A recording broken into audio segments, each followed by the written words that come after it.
പെട്ടെന്ന് ശുക്ലം പോവുക. ബന്ധപ്പെട്ട് തുടങ്ങിയിട്ടുണ്ടായിരിക്കുള്ളൂ. ഒരു 2 മിനിറ്റ് മാക്സിമം, അല്ലെങ്കിൽ അതിന് ചുവടെ തന്നെ പെട്ടെന്ന് എന്ത് ചെയ്യുന്നു, ശുക്ലം പോകുന്നൊരവസ്ഥ പലരെയും ബാധിക്കുന്നുണ്ട്. അതിൻ്റെ പ്രത്യേകത എന്ന് ചോദിക്കുകയാണെന്നുണ്ടെങ്കിൽ വിവാഹം കഴിഞ്ഞിട്ടുള്ള ചെറുപ്പക്കാരിൽ പോലും കൂടുതൽ ആളുകളും പ്രയാസപ്പെടുന്നൊരു സംഗതിയാണ്. ടൈമിങ് തീരെ കിട്ടുന്നില്ല. പ്രീമച്വർ ഇജാക്കുലേഷൻ എന്ന് പറയുന്ന ഈ ഒരു കണ്ടീഷന് വളരെയധികം കൂടുതലാണെന്നുള്ളതാണ്. ചില ആളുകൾക്ക് പറഞ്ഞതുപോലെ ഏജ് ഉണ്ടായിരിക്കും, പക്ഷേ ടൈം കിട്ടില്ല എന്നുള്ളതാണ്. ഇതിന് മറ്റൊരു പ്രത്യേകത കൂടിയുണ്ട്. ഇപ്പോൾ എൻ്റെ അടുത്ത് വരുന്ന കൺസൾട്ടേഷൻ എടുക്കുന്ന 40-45 വയസ്സുള്ള ആളുകളുണ്ടായിരിക്കും.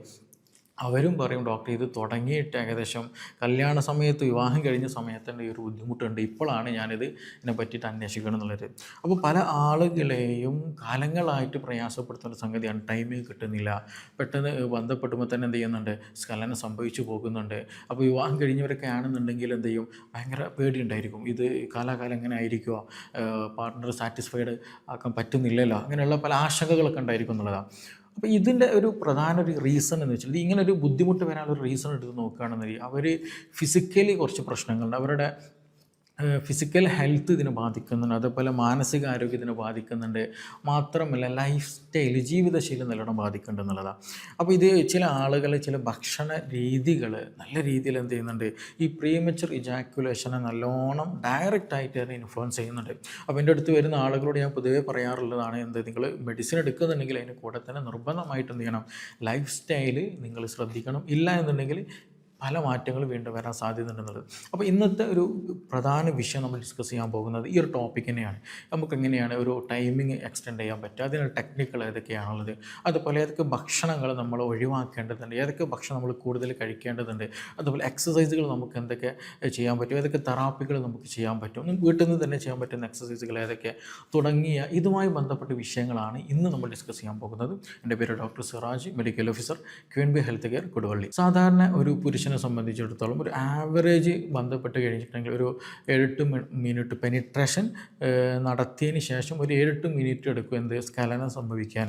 ചില ആളുകൾക്ക് എന്ത് ചെയ്യാറുണ്ട്, അത് ഒരു കൺട്രോൾഡായിട്ട് നല്ല രീതിയിൽ പ്രാക്ടീസ് ചെയ്തിട്ടുള്ള ഒരാളൊക്കെയാണെന്നുണ്ടെങ്കിൽ, അത്യാവശ്യം നല്ല ഒരു ബോഡി ഫിറ്റ്നസ് ഒക്കെ ഉണ്ട് എന്നുണ്ടെങ്കിൽ അത് ഒരു 20-30 മിനിറ്റ്സ് വരെയും പോകാറൊക്കെ ഉണ്ട് എന്നുള്ളതാണ് യാഥാർത്ഥ്യത.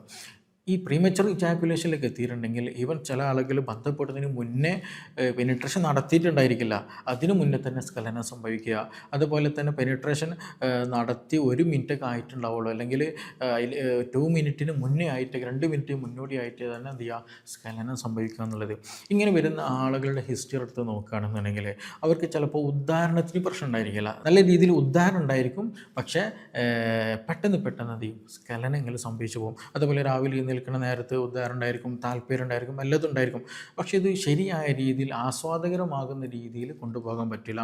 പാർട്ട്ണറെ ചിലപ്പം തൃപ്തിപ്പെടുത്താൻ പറ്റാതെ വരും. അങ്ങനെയൊക്കെയാണ് പലപ്പോഴും ഇത് ബുദ്ധിമുട്ടുകൾ ആയിട്ട് പിന്നീട് ഭാവിയിൽ മാറുക എന്നുള്ളത്. പ്രധാന റീസൺ നോക്കുകയാണെങ്കിൽ ഒന്ന് സൈക്കോളജിക്കൽ ഫാക്ടേഴ്സാണ്. ആങ്സൈറ്റി കൂടുക, വെപ്രാളം കൂടുക, വേജാറ് കൂടുക, ടെൻഷൻ കൂടുക. ഇത് വന്നു കഴിഞ്ഞാൽ പെട്ടെന്ന് സ്ഖലനം സംഭവിക്കും എന്നുള്ളതാണ്.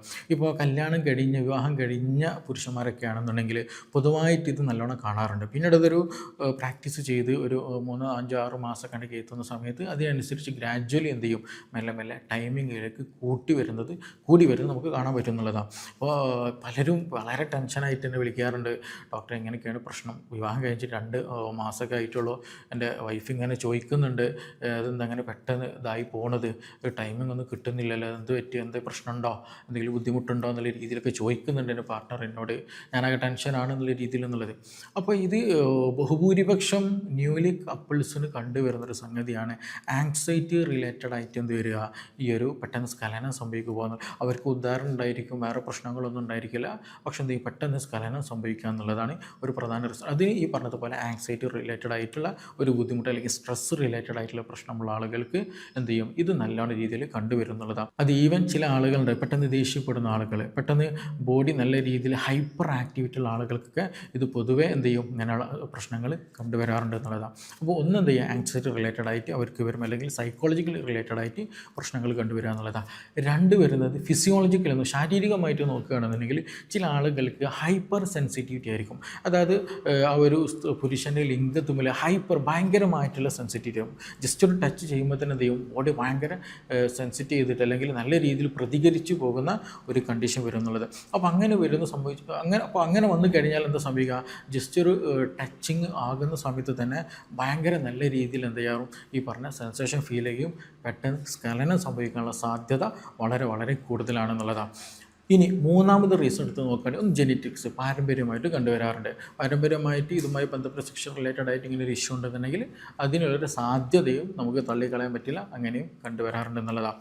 അപ്പോൾ ഇതാണ് പ്രധാനമായിട്ടും എടുത്ത് നോക്കുക റീസൺ. അതിൻ്റെ കൂടെ തന്നെ ചില ആളുകൾക്ക് ചില ഹോർമോൺ റിലേറ്റഡ് ആയിട്ടുള്ള എന്തെങ്കിലും ബുദ്ധിമുട്ടുകൾ ഉണ്ടെങ്കിൽ അതുമൂലം ഈ പറഞ്ഞതുപോലെ ബുദ്ധിമുട്ടുകൾ റയറായിട്ട് കണ്ടുവരാറുണ്ട്. പക്ഷേ മോസ്റ്റ്ലി എടുത്ത് നോക്കുകയാണെങ്കിൽ നമുക്ക് ഈ സൈക്കോളജിക്കലി ആണ്, അതുപോലെ ഈ ഹൈപ്പർ സെൻസിറ്റിവിറ്റി റിലേറ്റഡ് ആയിട്ട് ആണ് പലപ്പോഴും ഇത് കണ്ടുവരാറുള്ളത്. അപ്പോൾ ഒരു സംശയമുണ്ട്, ഇതെങ്ങനെ നമുക്കത് സോൾവ് ചെയ്യാം എന്നുള്ളത്.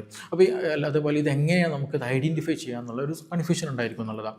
ഇപ്പോൾ ഹൈപ്പർ സെൻസിറ്റിവിറ്റിയുടെ കേസ് എടുത്ത് നോക്കുകയാണെന്നുണ്ടെങ്കിൽ ഇങ്ങനെയുള്ള ആളുകൾ കോണ്ടം എന്തെങ്കിലും യൂസ് ചെയ്യുന്ന സമയത്ത് എന്ത് ചെയ്യും, ഒരു കുറച്ചും കൂടെ ടൈമിങ് കിട്ടും എന്നുള്ളതാണ്. അതാണ് ഇതിൻ്റെ പ്രത്യേകത. അപ്പോൾ കോണ്ടം യൂസ് ചെയ്യുന്ന സമയത്ത് എന്താണ്, നമ്മൾ ആ ഒരു പുരുഷ ലിംഗത്തിന് മുകളിൽ ഒരു കവറിങ് വരുന്നുണ്ട്. അപ്പോൾ ആ കവറിങ് വരുന്ന സമയത്ത് ഡയറക്റ്റ് ഒരു സ്റ്റിമുലേഷൻ എവിടേക്ക് എത്തില്ല, ലിംഗത്തിലേക്ക് എത്തില്ല. അപ്പോൾ അങ്ങനെ വരുന്ന സമയത്ത് എന്ത് ചെയ്യും, ബന്ധപ്പെടാൻ കുറച്ചും കൂടെ ഒരു കൂടുതൽ ടൈമിങ് നമുക്ക് ലഭിക്കും എന്നുള്ളതാണ്.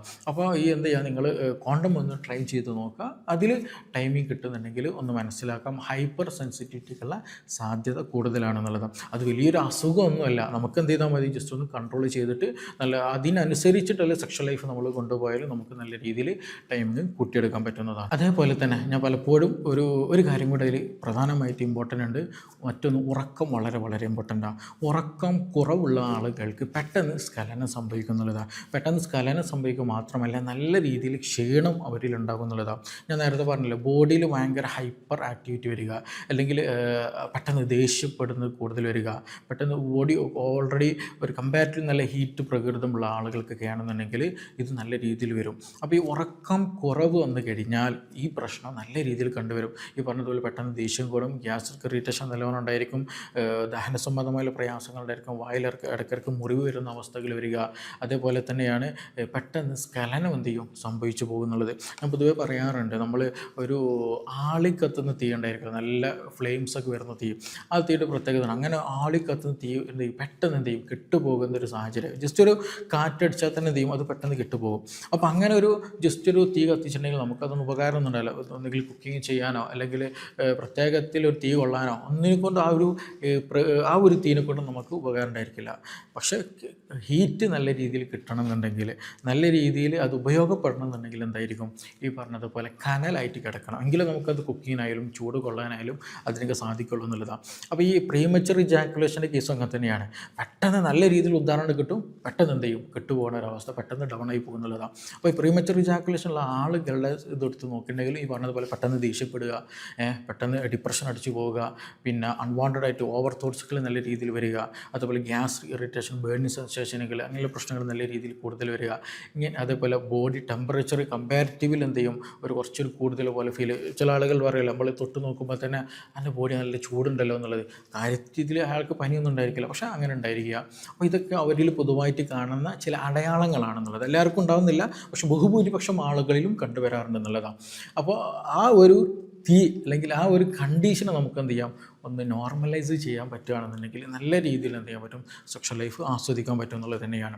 അപ്പോൾ ഇതൊക്കെയാണ് പ്രധാന കാരണങ്ങൾ എടുത്ത് നോക്കുകയാണെന്നുണ്ടെങ്കിൽ. ഇനി നമുക്ക് ഭക്ഷണങ്ങൾ നമുക്ക് ഏതൊക്കെ എടുത്ത് ഒഴിവാക്കണം ചോദിക്കുകയാണെങ്കിൽ ഈ പറഞ്ഞ കാര്യങ്ങൾ നിർബന്ധമായിട്ട് നിങ്ങൾ ഒഴിവാക്കണം. പ്രീമച്ചർ ഇജാക്കുലേഷൻ നിങ്ങൾക്ക് കൂടുതലായിട്ട് വരുന്നുണ്ടെങ്കിൽ ഞാൻ ഈ പറയുന്ന ഭക്ഷണങ്ങൾ നിർബന്ധമായിട്ട് നിങ്ങൾ മാറ്റിവെക്കുക. ഒന്ന്, ഈ നോൺ വെജ് അമിതമായിട്ട് കഴിക്കരുത്. പ്രത്യേകിച്ച് നല്ല രീതിയിലുണ്ടെങ്കിൽ പൂർണ്ണമായിട്ട് ഒഴിവാക്കാൻ ശ്രദ്ധിക്കുക. പ്രത്യേകിച്ച് ചിക്കൻ പോലെയുള്ളത് കരിച്ചതും പൊരിച്ചതുമായിട്ടുള്ള ഭക്ഷണ പദാർത്ഥങ്ങൾ നിർബന്ധമായിട്ട് നിങ്ങൾ മാറ്റി വെക്കേണ്ടതാണ്. ഇത് നല്ല രീതിയിൽ നിങ്ങൾക്ക് ഇറിറ്റേഷൻ ഉണ്ടായിരിക്കും, പെട്ടെന്ന് സ്ഖലനം സംഭവിക്കുകയും ചെയ്യും. രണ്ടാമത് സ്പൈസി ഫുഡുകൾ പൂർണ്ണമായിട്ട് ഒഴിവാക്കണം. അത് എരിവ് കൂടി ഏത് തരം, പ്രത്യേകിച്ച് എടുത്ത് പറയാനുള്ളത് ചുവന്ന മുളക്, അതുപോലെ ചീനമുളക്, പച്ചമുളക്, ഈ മുളക് പൊടി, ഇതൊക്കെ ഉണ്ടല്ലോ, അത് പൂർണ്ണമായിട്ട് നിങ്ങൾ മാറ്റി വെക്കുക എന്നുള്ളതാണ്. ഇതും നല്ല രീതിയിൽ നിങ്ങൾക്ക് ഇറിറ്റേഷൻ ഉണ്ടാകും, പെട്ടെന്ന് സ്ഖലനം വരുത്തും എന്നുള്ളതാണ്. മറ്റൊന്നാണ് ഈത്തപ്പഴം കൂടുതലായിട്ട് നിങ്ങൾ കഴിക്കരുത്. ഉദാഹരണം കുറവുള്ള ആളുകൾക്ക് ഈത്തപ്പഴം നല്ല രീതിയിൽ ഹെൽപ്പ് ചെയ്യുന്നതാണ്. പക്ഷേ നിങ്ങൾ ഡേറ്റ്സ് കൂടുതലായിട്ട് എടുക്കുന്ന ചില ആളുകൾക്ക് നല്ല രീതിയിൽ എന്ത് ചെയ്യും, പെട്ടെന്ന് സ്ഖലനം സംഭവിക്കുന്നത് കാണാൻ പറ്റും. അപ്പോൾ അതുകൊണ്ട് തന്നെ പ്രീമച്വർ ഇജാക്കുലേഷൻ ഉള്ള ആളുകൾ എന്ത് ചെയ്യുക, ഈ പറഞ്ഞതുപോലെ ഡേറ്റ്സ് അമിതമായിട്ട് എടുക്കുന്ന ശീലമുണ്ടെങ്കിൽ അത് ഒഴിവാക്കാൻ ശ്രദ്ധിക്കുക എന്നുള്ളതാണ്. മറ്റൊന്നാണ് മുരിങ്ങ നിങ്ങൾ ശ്രദ്ധിക്കണം. പലപ്പോഴും നമ്മൾ സെക്ഷൽ ഹെൽത്തിൽ ഡിസ്കസ് ചെയ്യുന്ന സംഗതിയാണ് മുരിങ്ങ വളരെ നല്ലതാണെന്നുള്ളത്.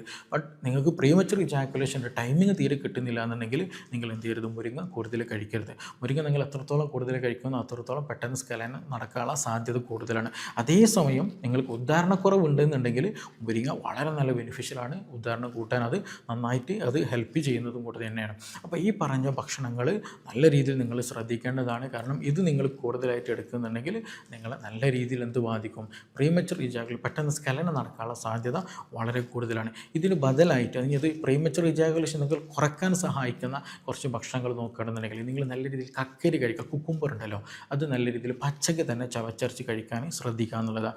അതുപോലെ ഭക്ഷണത്തിൽ പാലുൽപ്പന്നങ്ങൾ അല്ലെങ്കിൽ തൈര് പോലെയുള്ളതൊക്കെ എന്ത് ചെയ്യുക, നല്ല രീതിയിൽ കഴിക്കുക എന്നുള്ളതാണ്. അത് നല്ല രീതിയിൽ എന്ത് ചെയ്യും, നിങ്ങളെ ഒരു കാംനെസ് നിങ്ങളുടെ ബോഡിയിൽ നല്ല രീതിയിൽ കൊണ്ടുവരാൻ സഹായിക്കുന്നുള്ളതാണ്. മറ്റൊന്നാണ് കമോമൈൽ ടീ നിങ്ങൾ ഭക്ഷണത്തിൽ ഉൾപ്പെടുത്തുക എന്നുള്ളതാണ്. അതൊരു ഫ്ലവറാണ്. അതെന്ത് ചെയ്യുക, അതിൻ്റെ ഫ്ലവറും ലീവ്സൊക്കെ യൂസ് ചെയ്യാറുണ്ട്.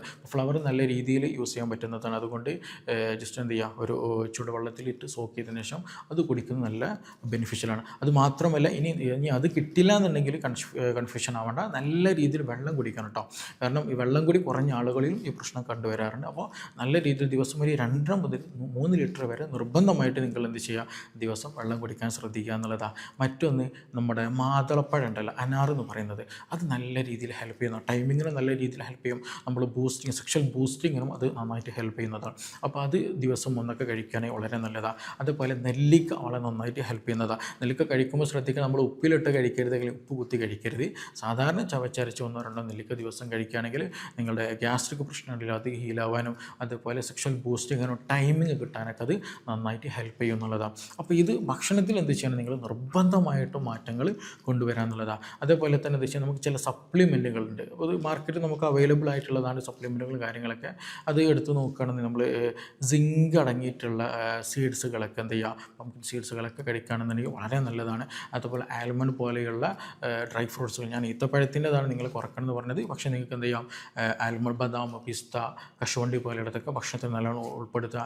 അതുപോലെ വൈറ്റമിൻസ് അടങ്ങിയിട്ടുള്ള, ഞാൻ നേരത്തെ നെല്ലിക്ക് ഒരു എക്സാമ്പിൾ പറഞ്ഞു, അതുപോലെ മറ്റു ഓറഞ്ച് പോലെയുള്ളതും നമുക്ക് എന്ത് ചെയ്യാം, നമുക്ക് നല്ല രീതിയിൽ ഉൾപ്പെടുത്താൻ പറ്റുന്ന സർക്കുലേഷൻ കൂട്ടാനും അതുപോലെ സെക്ഷൽ താല്പര്യങ്ങൾ കൂട്ടാനൊക്കെ അത് നന്നായിട്ട് ഹെൽപ്പ് ചെയ്യും. ഓവറോൾ ബോഡി ഹെൽത്ത് നന്നാക്കാനും അത് നന്നായിട്ട് ഹെൽപ്പ് ചെയ്യുന്നതാണ്. അതുപോലെ വത്തക്കയുണ്ട്, നമ്മൾ തണ്ണിമത്തന്, അതും നല്ല രീതിയിൽ താല്പര്യങ്ങൾ ഉണ്ടാക്കാനും അതുപോലെ ടൈമിങ് കൂട്ടാനൊക്കെ എന്ത് ചെയ്യും, അത് നന്നായിട്ട് ഹെൽപ്പ് ചെയ്യുന്നത് തണ്ണിമത്തൻ കഴിക്കുക എന്ന് പറയുന്നതൊക്കെ. അതേപോലെ തന്നെ നമുക്ക് ഒമേഗ 3 നല്ല രീതിയിൽ കഴിക്കാം. അത് ഇൻഫ്ലമേഷൻ കുറയ്ക്കാനും ഈ സെക്ഷൽ താല്പര്യം കൂട്ടാനും ടൈമിങ് കൂട്ടാനും അതും ഇൻഡയറക്റ്റ് ആയിട്ടാണെങ്കിലും ഹെൽപ്പ് ചെയ്യാറുണ്ട് എന്നുള്ളതാണ്. അപ്പോൾ നമ്മളെ ഭക്ഷണശീലം വളരെ വളരെ ഇമ്പോർട്ടൻ്റാണ്. ഇനി ഇതിൻ്റെയൊക്കെ പുറമെ നമ്മൾ എന്ത് ചെയ്യുക, ഒരു എക്സസൈസ് ഒന്ന് പ്രാക്ടീസ് ചെയ്യുക. കീഗൽ എക്സസൈസ് പ്രാക്ടീസ് ചെയ്യുക. അത് യൂട്യൂബിൽ സെർച്ച് ചെയ്താൽ തന്നെ KEGEL എന്നുള്ള രീതിയിൽ കീഗൽ എക്സസൈസ് നിങ്ങൾ സെർച്ച് ചെയ്തിട്ടുണ്ടെങ്കിൽ അതിൻ്റെ വിവിധ തരത്തിൽ ചെയ്യുന്നത് നമുക്ക് കിട്ടുന്നുള്ളതാണ്.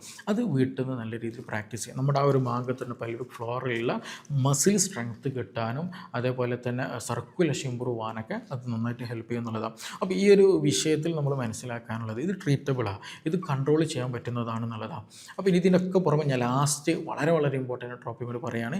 ഇത് നമുക്ക് പ്രാക്ടീസ് ചെയ്യുകയാണെന്നുണ്ടെങ്കിൽ 1-2 ടെക്നിക്കുകൾ നമ്മൾ പ്രാവർത്തികമാക്കി കൊണ്ടുവരികയാണെന്നുണ്ടെങ്കിൽ നല്ല രീതിയിൽ ടൈമിങ് കിട്ടുമെന്നുള്ളതാണ്. ഒന്ന് സ്റ്റോപ്പിംഗ്, റീസ്റ്റാർട്ട് ചെയ്യുന്ന ഒരു ടെക്നിക്ക്. അതായത് നിങ്ങൾക്ക് സെക്ഷൽ അറോസൽ വന്ന് സ്ഖലനം സംഭവിക്കാൻ നിൽക്കുന്ന സമയത്ത് പെട്ടെന്ന് എന്ത് ചെയ്യുക, അത് സ്റ്റോപ്പ് ചെയ്യുക, അല്ലെങ്കിൽ അത് നിർത്തി വെക്കുക, എന്നിട്ട് പഴയ സ്റ്റേജിലേക്ക് എത്തുമ്പോൾ വീണ്ടും റീസ്റ്റാർട്ട് ചെയ്യുന്ന ഒരു ടെക്നിക്കാണെന്നുള്ളതാണ്. മറ്റൊന്ന് ഏതാണ് ചോദിക്കുകയാണെന്നുണ്ടെങ്കിൽ ഫോർ പ്ലേ കൺട്രോൾഡ് ആയിട്ട് ലോങ് ടൈം ചെയ്യാൻ ശ്രദ്ധിക്കുക. അതായത് നമ്മളെ പാർട്ട്ണറെ നല്ല രീതിയിൽ തൃപ്തിപ്പെടുത്തിയിട്ട് അവർക്കൊരു ഓർഗാസം വരുന്ന രീതിയിലേക്ക് എത്തിയതിന് ശേഷം മാത്രം പെനിട്രേഷനിലേക്ക് പോകുക എന്നുള്ളതാണ്. അപ്പോൾ അങ്ങനെ വരുന്ന സമയത്ത് രണ്ട് പേർക്കും അണ്ടർസ്റ്റാൻഡിങ്ങിൽ എന്ത് ചെയ്യാൻ പറ്റും, ഫീലിങ്സ് ലഭിക്കാൻ സഹായിക്കും എന്നുള്ളതാണ്. അപ്പോൾ അങ്ങനെയുള്ള എക്സ്ക്യൂസിങ് മെത്തേഡ് ഉണ്ട് കേട്ടോ. അതേപോലെ സ്ഖലനം സംഭവിക്കാൻ നിൽക്കുന്ന സമയത്ത് നല്ല രീതിയിൽ പ്രസ് ചെയ്തെടുക്കുക. അതിൻ്റെ ടിപ്പിൽ ആ ഒരു ഗ്ലാൻഡ് പെനിസിൻ്റെ ഭാഗത്ത് ഒന്ന് പിടിച്ചു വെക്കുകയാണെന്നുണ്ടെങ്കിൽ എന്ത് ചെയ്യാൻ പറ്റും, അത് പഴയ രീതിയിലേക്ക് പോവുകയും വീണ്ടും ബന്ധപ്പെടാൻ പറ്റും എന്നുള്ളതാണ്. അപ്പോൾ അതൊക്കെ ഒരു പ്രാക്ടീസ് ചെയ്ത് കൊണ്ടുവരികയാണെന്നുണ്ടെങ്കിൽ എന്ത് ചെയ്യാൻ പറ്റും, നമുക്ക് നല്ല രീതിയിൽ ടൈമിങ്ങിലേക്ക് കൊണ്ടുവരാൻ പറ്റും. അപ്പോൾ വിവാഹം കഴിഞ്ഞിട്ടുള്ള അടുത്ത് കഴിഞ്ഞ ആളുകളൊക്കെ ഉണ്ടെങ്കിൽ നിർബന്ധമായിട്ടും ഈ ടെക്നിക്കുകളൊക്കെ പ്രാക്ടീസ് ചെയ്യാൻ ശ്രദ്ധിക്കുക. ഭക്ഷണം കാര്യങ്ങൾ നിർബന്ധമായിട്ടൊന്ന് ശ്രദ്ധിക്കുകയും ചെയ്യുക. അപ്പോൾ അതിന് കൂടെ കുറച്ചൊരു മെഡിസിൻ കൊണ്ട് എടുക്കുകയാണെന്നുണ്ടെങ്കിൽ തന്നെ എത്ര വർഷം ഉള്ളതാണെങ്കിലും ശരി നല്ല രീതിയിൽ നമുക്ക് റിസൾട്ട് കിട്ടുന്ന ഒരു കണ്ടീഷനിലേക്ക് കൊണ്ടുവരാൻ പറ്റും. അതിന് കൂടെ തന്നെ ഞാൻ നേരത്തെ പറഞ്ഞ പലതരത്തിലെ ശാരീരിക ബുദ്ധിമുട്ടുകൾ അവർക്ക് ഉണ്ടായിരിക്കും എന്നുള്ളതാണ്. ഗ്യാസിൻ്റെ പ്രശ്നം ഉണ്ടായിരിക്കും, പെട്ടെന്ന് ദേഷ്യപ്പെടുന്ന ആൻക്സൈറ്റി റിലേറ്റഡ് ആയ ഇഷ്യൂസുകൾ ഉണ്ടായിരിക്കും, മുടി കൊഴിച്ചിലുണ്ടായിരിക്കും, താരൻ്റെ പ്രശ്നം ഉണ്ടായിരിക്കും, മൈഗ്രെയിൻ്റെ പ്രശ്നങ്ങൾ ചില ആളുകൾക്ക് ഉണ്ടാകാറുണ്ട്. അങ്ങനെ പലതരത്തിൽ കണ്ടുവരാറുണ്ട് എന്നുള്ളതാണ്. അപ്പോൾ അതുകൊണ്ട് തന്നെ അതൊക്കെ നമുക്ക് ഹീലയിൽ വളരെ ഇമ്പോർട്ടൻ്റ് ആണ്. അപ്പോൾ നിങ്ങൾക്കിതിൽ എന്തെങ്കിലും കൺഫ്യൂഷനുകളുണ്ട്, കൂടുതൽ ക്ലാരിറ്റി വരുത്തണമെന്നുണ്ടെങ്കിൽ, ഇതിൽ സംശയങ്ങളൊക്കെ ഉണ്ടെന്നുണ്ടെങ്കിൽ തീർച്ചയായിട്ടും താഴെ തന്നുള്ള നമ്പറിൽ ബന്ധപ്പെടാവുന്നതാണ്. നമുക്കിനി മറ്റൊരു വിഷയവുമായി ബന്ധപ്പെട്ടിട്ട് വീണ്ടും കാണാം. Thank you.